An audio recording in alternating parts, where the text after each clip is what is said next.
हमारे आदरणीय श्रोताओं को सप्रेम राम राम कहकर आज का श्री राम कथा जो सदा सुंदर और श्रोतव्य उसे सुनाने जा रहा हूँ। बोलिए श्यावर रामचंद्र की जय। आप लोग पिछले एपिसोड में सुने थे सुमंत्र जी दशरथ जी के पास आकर राम जी का सब समाचार सुनाते हैं। ये सब समाचार सुनकर राजा दशरथ जी जो व्याकुल हो जाते हैं, जैसे सांप के मणि खो जाने पर सांप तो व्याकुल हो जाते हैं, वैसे दशरथ जी का राम रूप का चिंतामणि खो गया। इसीलिए ये सांप जैसे व्याकुल होकर माथा पीट रहे हैं। सुमंत्र जी को कहते हैं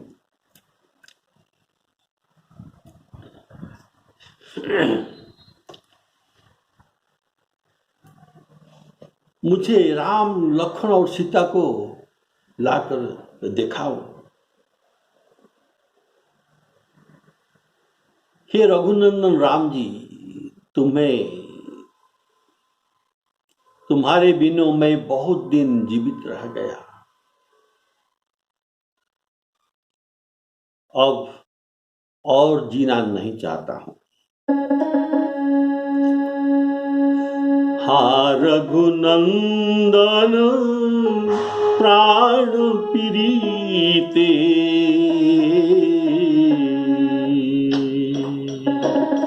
हा रघुनंदन प्राण प्रीते, तुम बिनु जियत बहुत दिन बीते। हा जानकी लखन हा रघुवर, हा पितु हित चित चातक जलधर, हा पितु हित चित चातक जलधर। राम राम कही,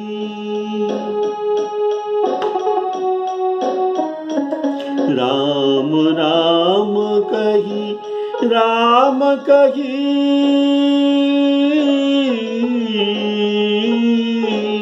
राम राम कही राम।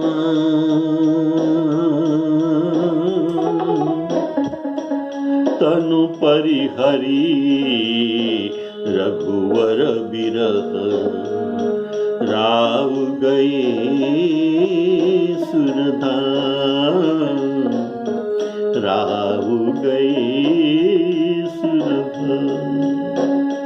बोलिए श्यावर रामचंद्र की जय।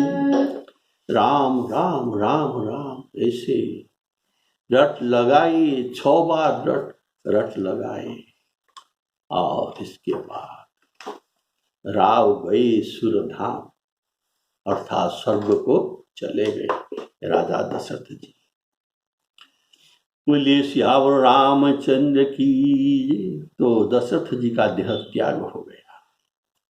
ये देह को त्याग किए, जाने सुने ये देह को त्याग दिए। ये राम प्रेम को नहीं निभा सका।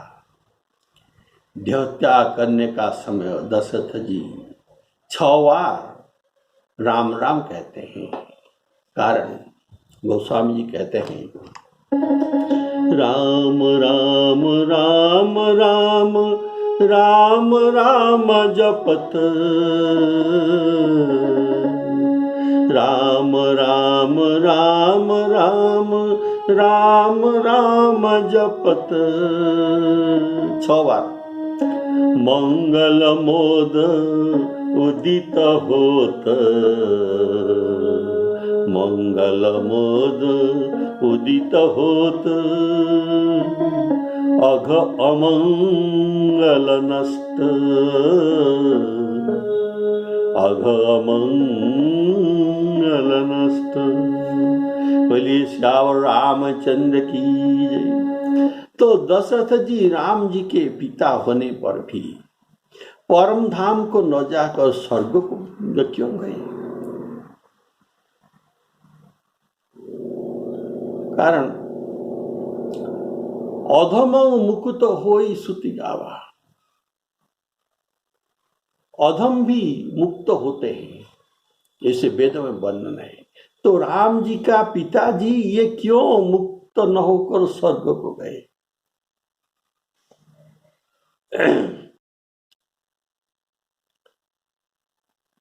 कारण दशरथ जी एक साधारण जीवात्मा नहीं है, वे ईश्वर कोटि में है।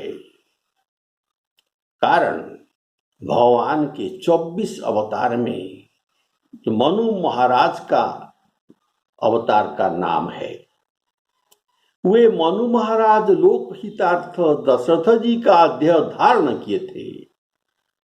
वे सदा मुक्त जीव, इसलिए आनंद मूर्ति है।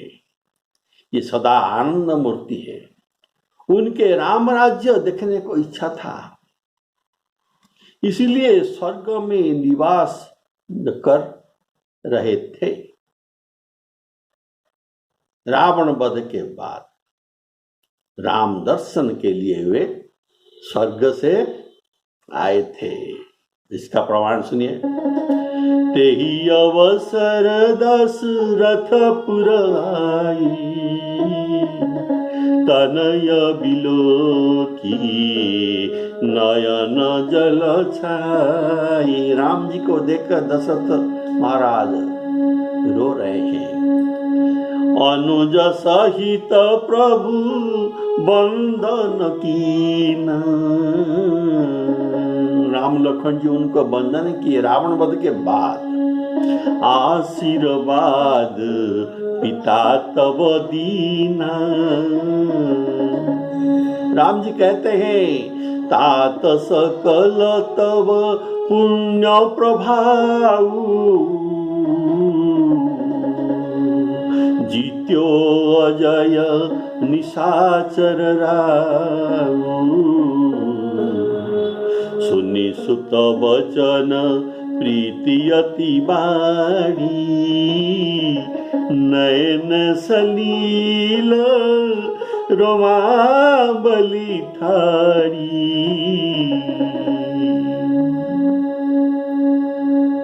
राम जी के वचन सुनकर इनके रोम खड़े हो गए। अत्यधिक प्रीति के कारण आंखों से प्रेमाश्रु भी निकल रहा था।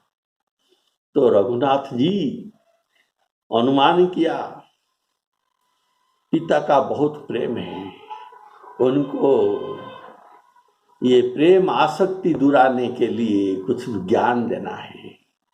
इसलिए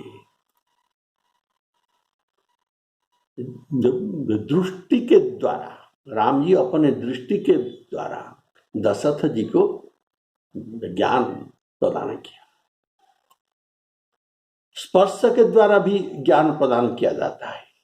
जैसे ध्रुव जी को श्री हरि ने कपोल में शंख स्पर्श करके उनको ज्ञान दिया था।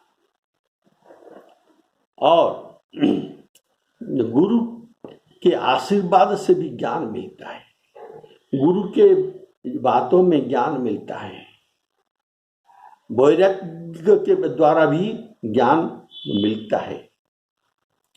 लेकिन यहाँ आंखों के द्वारा देखकर आंखों से उनको ज्ञान देते हैं।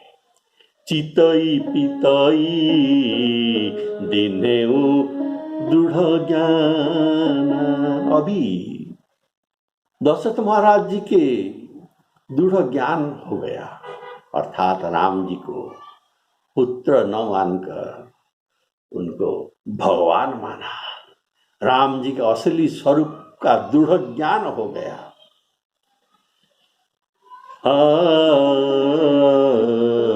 शंकर भगवान जी पार्वती को कहते हैं,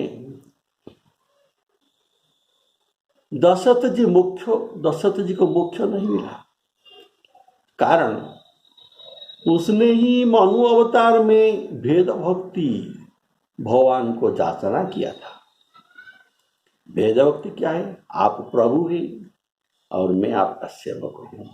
ऐसी संपर्क, ऐसे नाता जन्म जन्मांतर में रहे, इसीलिए ये ऐसे नाता जो खोजते हैं, ढूंढते हैं, चाहते हैं, इनको मुक्ति नहीं मिलता। ये प्रभु के साथ नाता जोड़कर सदा इनके साथ ही रहते हैं। बोलिए श्यावर रामचंद्र की जय। ताते उमा मोक्ष नहीं पायो, दशरथ भेद भगति मन लायो। और जो सगुण उपासक है, भगवान का सगुण रूप का उपासक, इनको मोक्ष का जरूरत नहीं, ये मोक्ष को अनादर कर देते हैं। जैसे अर्थ न धर्म न काम रुचि, गति न चाहो निर्वाण, जन्म जन्म रति राम पद यह वरदान। उनका मोक्ष नहीं चाहिए। जन्म जन्मांतर में ये जन्म अपने कर्मवश जमते ये जन्म लेंगे, और जो भी जन्म लेंगे उसमें श्री राम जी का भक्ति बना रहे, ऐसे भक्तों का चाहना है। इसीलिए शंकर भगवान जी कहते हैं, सगुण उपासक मोक्ष न लेही, तीन कहूँ राम भगति निज देही, बार बार करी प्रभु ही प्रणाम।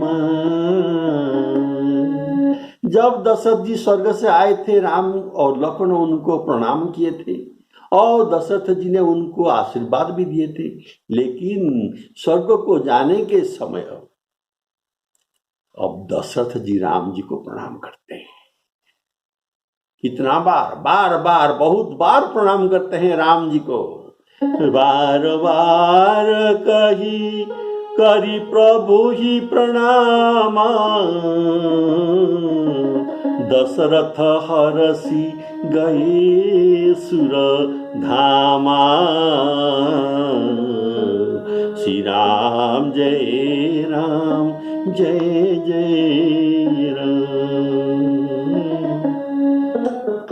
श्री राम जय राम जय जय राम।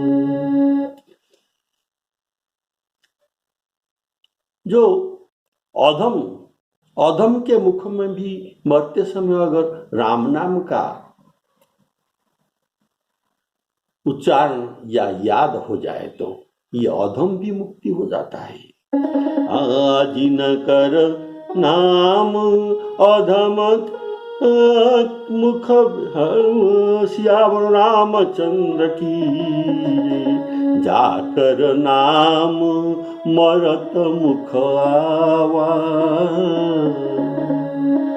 अधम मुक्ति होई सुती गाँव। तो उनके पिता के मुक्ति होने में कोई समस्या बिल्कुल नहीं था, कारण दशरथ जी के राज्याभिषेक देखने को जो इच्छा, ये इच्छा को प्रभु पूर्ण करना था। इसलिए उनको अभी राम जी के दर्शन के बाद फिर स्वर्ग में प्रतीक्षा करना पड़ा, कारण जब उनका अभिषेक प्रसंग आएगा तब फिर दशरथ जी देवताओं के साथ आकर उनका दर्शन करेंगे। भक्त अर्थात भक्तों के किसी भी मनोकामना को प्रभु पूर्ण करते हैं। ये अपूर्ण, किसी भी मनोकामना अपूरणीय नहीं रह जाता। देखिए विभीषण के प्रसंग में, जब विभीषण आ रहे थे शरण में, तब उनका लंका राज्य का कामना था। प्रभु अंतर्यामी को यह बात पता चल गया, इनके मन में क्या बात था। इसीलिए पहले मुलाकात में उनको कहते हैं, कहु लंकेश सहित परिवारा, कुशल कुठार बास तुम्हारा।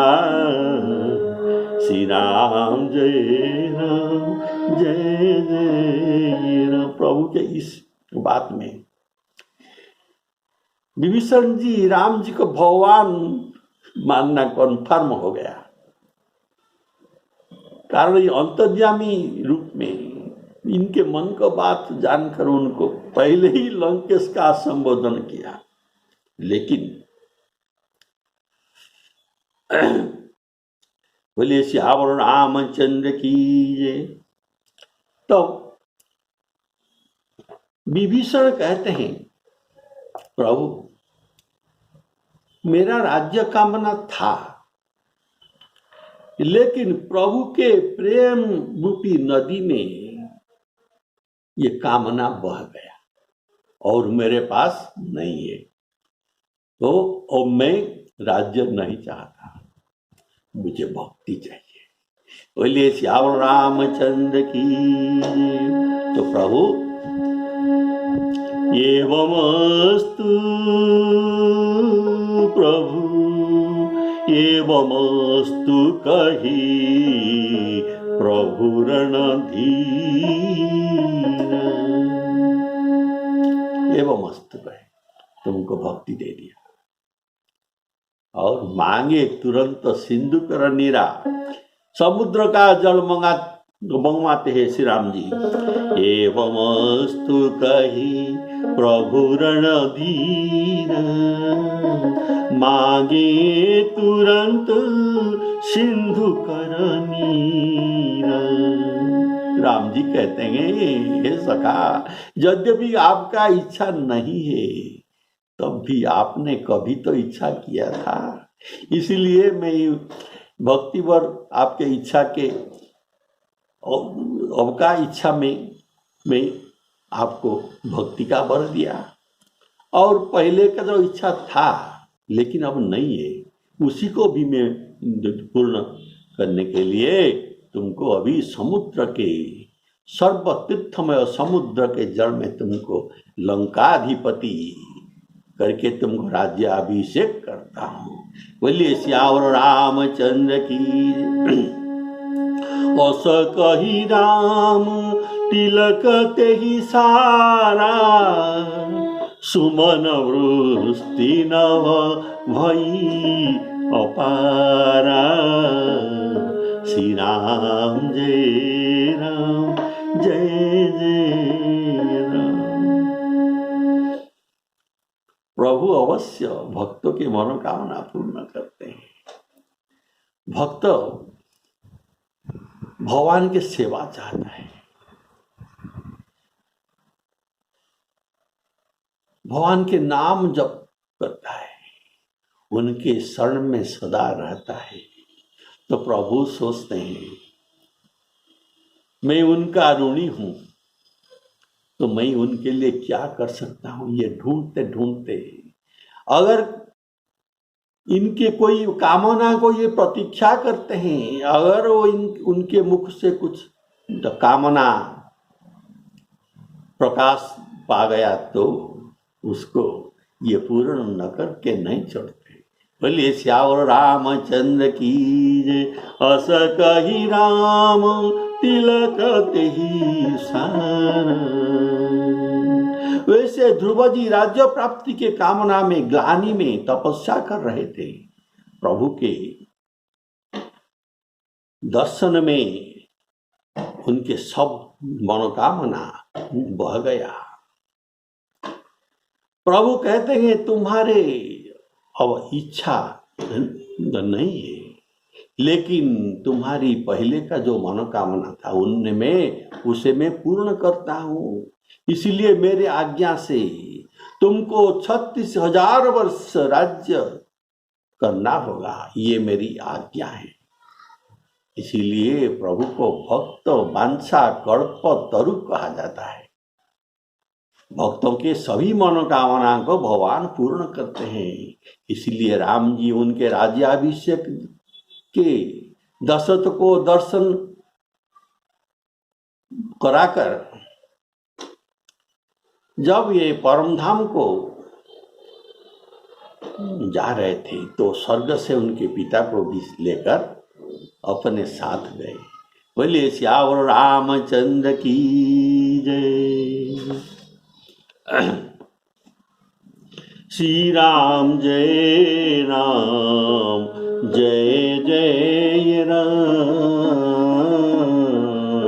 श्री राम जय राम जय जय राम। तो जीने और मरने का फल दशरथ जी ने ही पाया। सब जीने और मरने का फल पाते नहीं। तो जीने का निर्मल जस अनेक ब्रह्मांड में उनके छा गया। उनके जीने का फल यह है कि जीते जी श्री रामचंद्र जी के चंद्रमा के समान मुख को देखते रहा, और जीते जी देखते मुख को देखा। और मरने का फल क्या था? श्री राम जी के विरह में ये व्याकुल होकर अपना प्राण को छोड़ दिया। ये था मरने का फल। बोलिए श्यावर रामचंद्र की जय। तो दशरथ जी के स्वर्गवास हो जाने के बाद अब सब रानियां शोक में उनके तेजशील बल का वर्णन करते हैं। वर्णन करके व्याकुल होकर रो रहे हैं। वे सब राजा के रूपशील बल और तेज को बखान कर करके बार बार धरती में गिर पड़ते हैं। बोलिए श्यावर रामचंद्र की जय।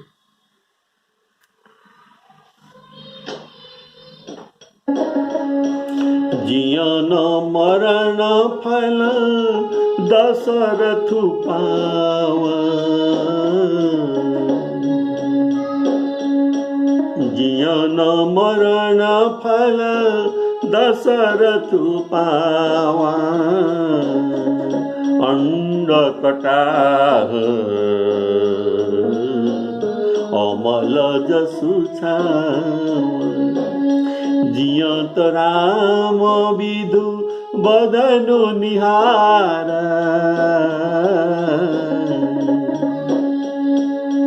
राम विरह करी मरनु संवार।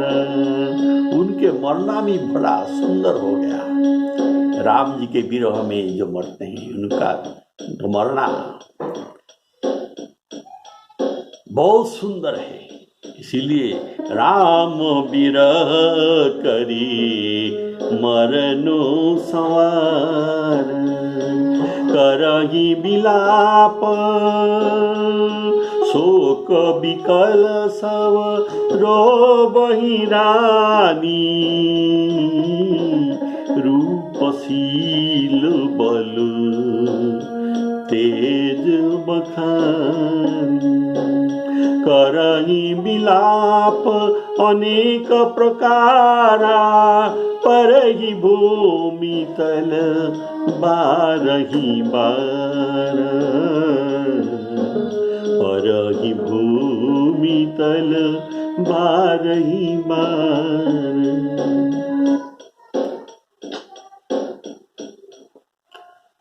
अब सुनिए, रूपशील बल तेज बखानी, इसमें जो भाव है, रूप, दशरथ जी का रूप कैसा था? रूप के कारण दशरथ जी को कैकेयी ने विवाह किया था। ये रूपवान थे, शीलवान, कारण ये अपना मुख में राम जी को बन जाने के लिए कभी नहीं कहा है, कैकेयी जी ने ही कहा। और इनका बड़ कैसा था? स्वर्ग में देवराज इंद्र उनके बाहुबल पर भरोसा करते हैं। ये था दशरथ जी का बड़। सुरपति बसई बाहुबल जाकी, नरपति सकल रही रुखता की। और इनका तेज कैसा था? इनके तेज ऐसा है कि स्वर्ग के राजा इंद्र ये उनको आगे करके युद्ध यात्रा कर रहे थे और अपने आसन में आधा भाग ये दशरथ को दे रहा था, तो दोनों मिलकर एक आसन में बैठ रहे थे। ये था दशरथ। आगे होई जेहि सुरपति ले, अर्ध सिंहासन आसन देहि। ये था दशरथ जी का तेज।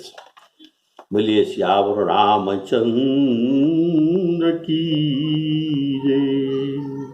श्री राम जय राम, जय जय राम। अब दशरथ जी के देह त्याग में सभी दास दासीगण व्याकुल होकर विलाप करते हैं। नगर के निवासी घर घर में रो रहे हैं, कहते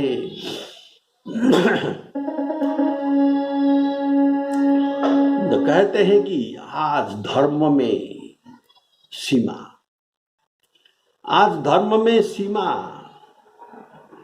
गुरु और रूप के भंडार,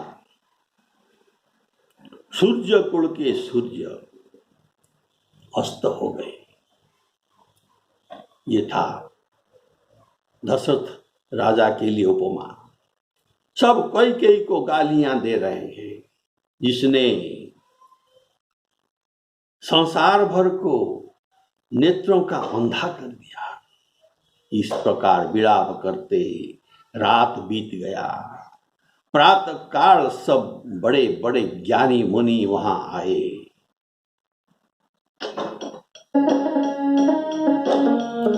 बिलपहि सकल दास दासी, बिलपहि सकल दास दासी। घर घर रुदनु करहि पुरवासी।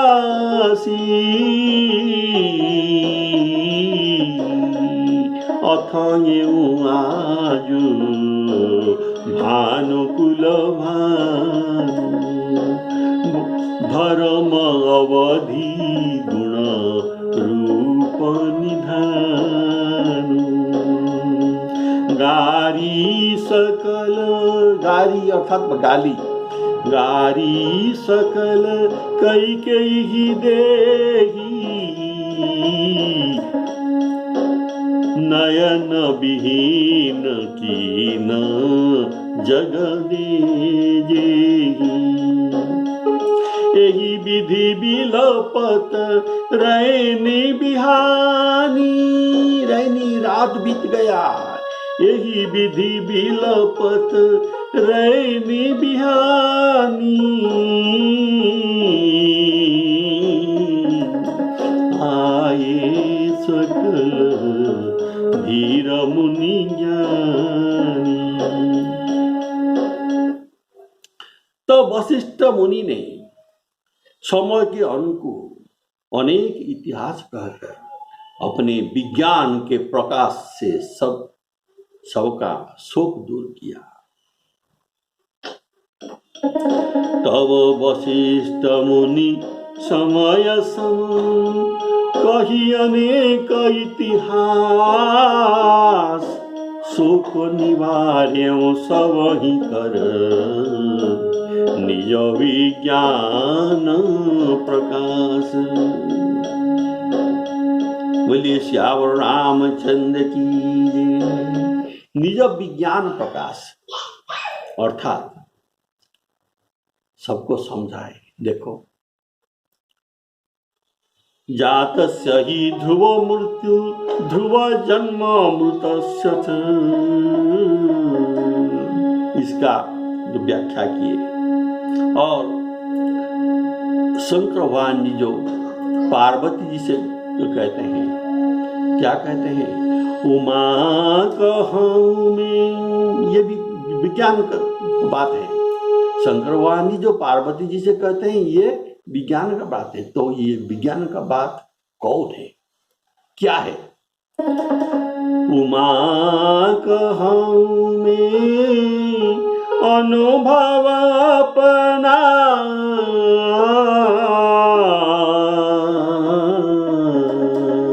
सत हरि भजन,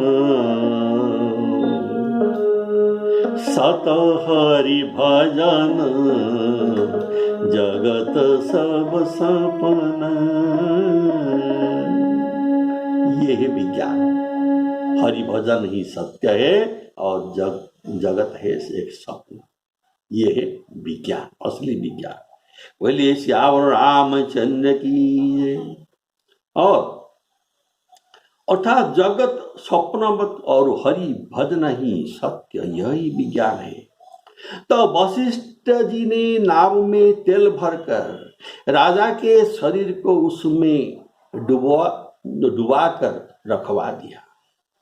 फिर दूत को बुलवाकर उनसे ऐसे कहा कि तुम लोग जल्दी दौड़कर भरत जी के पास जाओ।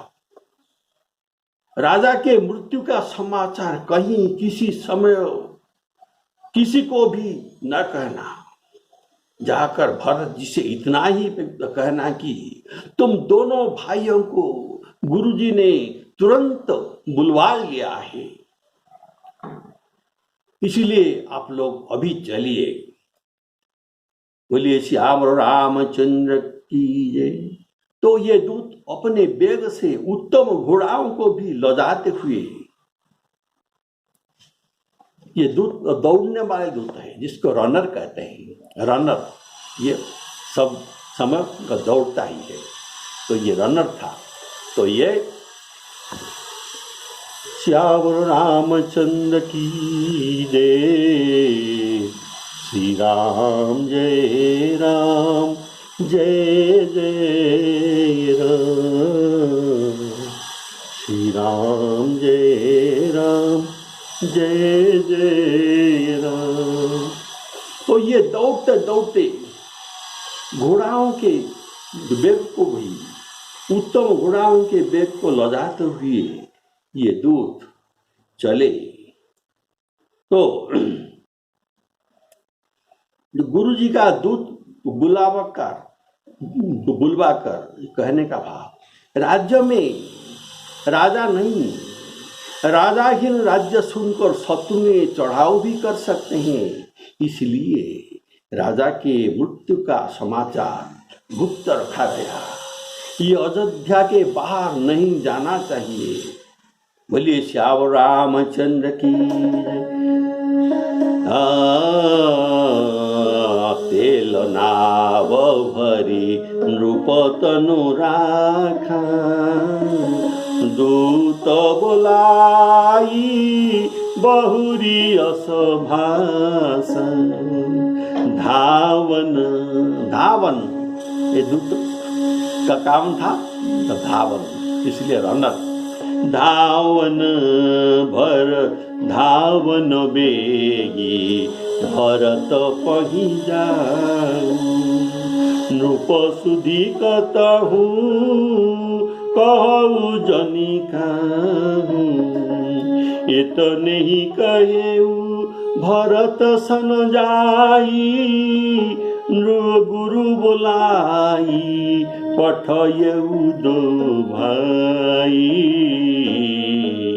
सुनी मुनि आयसु धावन धाई चले बेगवर बाजी ल जाई श्री राम जय राम जय जय राम।